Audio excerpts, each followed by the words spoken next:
I'm back with another video. This is Caramel Real, guys. How y'all doing today? You enjoy your weekend? Are you guys enjoying your weekend? We do have some tea, honey, to deliver. We have a lot of tea that we've been delivering today. So we have another video. We have a little bit more tea that we want to give to you guys today because Caramel Real wants to make sure that you guys are teed up, baby. Yes, we do. Thank you guys so much for joining us. All right. Yes, we have a lot of news that we need to discuss. All right.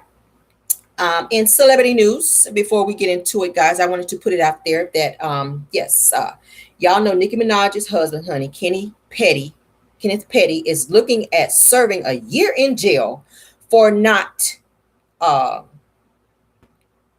do they call it? Registering, honey, as a sex offender. All right. Yeah, they're looking at locking him right on up. They're like, look, you're supposed to been handled this. I don't know why you ain't had it done yet. But we looking at going ahead on and doing what we got to do now because you ain't handling your business. Like Nikki, you need to talk to your husband, honey, and tell him you need to be going up there and file that paperwork and get that going to register now. You already know. So yeah, guys, he's looking at serving. They said a year, it could be more, in prison for not registering as a sex offender. Okay. So all you sex offenders out there who have not registered, you better go ahead and get that paperwork started. Okay, because they will be coming for you. Don't be out here in these streets finagling, honey, not handling your business, because they will come for you. All right, moving on. We're not going to stay on that. Nope. All right, so guys, we're going to be talking today about Bill Bellamy. Yes, honey, he is feuding with his family over his father's memorial service. All right, and said that he was not able to attend. All right, we're going to get into it because it sounds like his sister is out here on the shenanigans, honey. Yes. All right, it says that Bill Bellamy says that he's been forced to make an impossible choice after the deaths of his father and father-in-law due to an unauthorized memorial service planned by his sister. All right. It says the comedian and actor is going through an incredible, painful period with his father-in-law dying May 17th and then his own dad passing on June 8th. All right. It says that would be gut-wrenching enough, but TMZ has learned that things got even worse. All right, so this is where the story has come from, TMZ, of course. All right, it says that while Bill was out of the country, we're told his sister Karen made plans to lay their father, William, to rest today, June 24th, okay? It says the same weekend, Bill and his wife had already planned his father-in-law service in a different state. According to documents filed in New Jersey, Bill actually attempted to get a restraining order, which could force Karen to change the date, but he was denied. There really is no legal standing for a judge to get involved in this sort of family dispute. All right. It says the obvious rift with his sister has left Bill in an inevitable position. All right. Now, it says that in the span of less than a month, this is what Bill is saying. He says, I lost both my father, William Bellamy Sr., and my father-in-law, Bernard Baker Jr. These two wonderful men that have impacted my life and my family's life in ways that are beyond words. That's very sad, guys. That's very sad. It says that he continues, it says, my efforts to stop an unauthorized memorial service for my father, which was planned without my knowledge, was not successful. It says, I am devastated. My family has to choose to miss one service for another. It says no one should ever have to be in this position.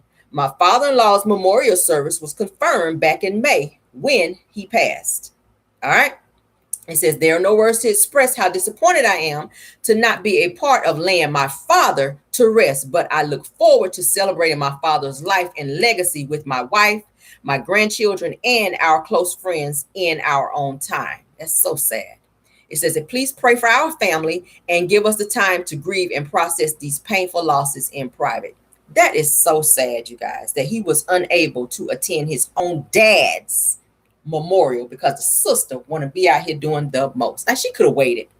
That's a moment that you cannot get back. That is his father as well. And that seems like that could have been a conversation had between the two of them to kind of negotiate things, to say, okay, now my wife's father already passed, and we already said back in May that this was confirmed and that we're going to go and handle this business with that, and then come back and have dad's memorial service after that. So it's deaths back to back. He's already distraught and trying to be strong for his wife, dealing with the loss of her father, and now having to also put his feelings aside and his grief aside so he can fully be there for her when his own father then turned around and passed. So he's dealing with it, like I said, guys, back to back. And sometimes family members, let me put phone down so I can give y'all my undivided attention right here. Sometimes family members can just be with the shits when it comes to that. Death brings out the worst in people when a family member passes. They're either fighting over the will, they're either fighting over money that was left somewhere, or furniture or something like that.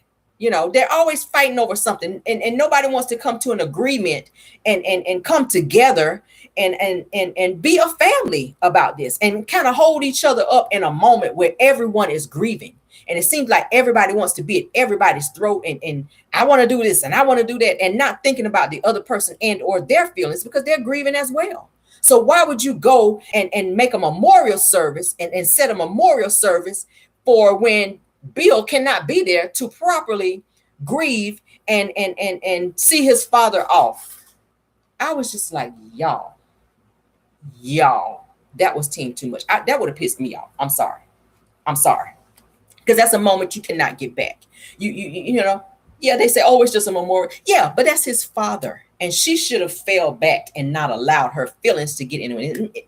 We don't know what the underlying situation is with the two of them. Okay. Obviously, there's something there, because if it wasn't, then she could have pushed that situation back and allowed him to be there. Okay. It sounds like it's something going on there. Maybe, you know, maybe they've been feuding way before this whole funeral situation, and she just decided that she's just going to be a biatch in this whole situation and just not accommodate him on moving this date back. That's what it sounds like. That makes absolutely no sense to me. And that's the way it be, guys. Like I said, when family members die, that's when the worst of people come out. Family starts to act a damn fool when a person dies, because you're so thinking about yourself and what you want, instead of everybody coming together and embracing one another and making sure that everybody is okay, and not so focused on what was left behind it. What did grandma leave? Grandma left this pot. I want this pot. And grandma left this blanket. This was grandma's favorite blanket, so I want it. And then the other person saying they want it. Who gonna take grandma's car? Who gonna take daddy's this? Who gonna take daddy that? Well, we want daddy's funeral to be on the 24th. And the other one saying, no, it should be on the 21st. Like, come together. Come together in that moment, because everyone is hurting. Everyone is grieving. Nobody is going to be all right in that situation. But that made me kind of upset. And that ain't even my damn family. I was just like, Lord. Now this man done went to go be there for his wife, with her losing her father and having the funeral service for her father back in May, and grieving with her, which I know that was probably a lot. And then his own father is being laid to rest and put in the ground without his knowledge, really. They're not allowing him to be there because they don't, you know, set a date that they know he could not make to be there for his own father's funeral. And that's a moment, like I said, he cannot get back. There are certain things in life that you cannot get back. The birth of a child. If you're not there for that, you don't get that back. You don't get that back. The death of a person, when they have that funeral, you don't make it there, you don't get that back. Yeah, you can look at the obituary. You can look at pictures of when a child is born if you weren't able to be there, but you were not there in that moment. You can't get those moments back. Graduation, if you didn't go to a person's graduation, you know, when you should have, you can look at pictures, but you're not going to get that full feeling of being there if you weren't there. Certain moments, if you're not there for, you just miss them. And it's sad that he was not able to be there for his dad's funeral. I hate that. I don't know what they're going through in their family. All families go through different situations where they're fighting and arguing and going back and forth about something. We don't know what it was, you guys. And it's at this point, it's irrelevant when it comes to this. Because you embrace each other and say, you know what? I get it. You got to go do that with her. Y'all go ahead and do that. And we'll push this date back. so that everyone can be there to pay their respects for dad. Because I know this is affecting you as well. That would have been the right thing to do. But for you to still carry on and go head on with this funeral, knowing that he could not be there, which I know that just really hurts him to his heart. You know, a person know how to hurt you when they want to hurt you. And I don't know, like I said, what they had going on behind the scenes that would make them be arguing and going through what they were going through. But hey, yeah, she decided to go ahead and push and go ahead on with this funeral, knowing he could not be there. And that's very, very sad. Hopefully they figure this situation out after the fact. Hopefully they don't cut each other off indefinitely because of this, you know.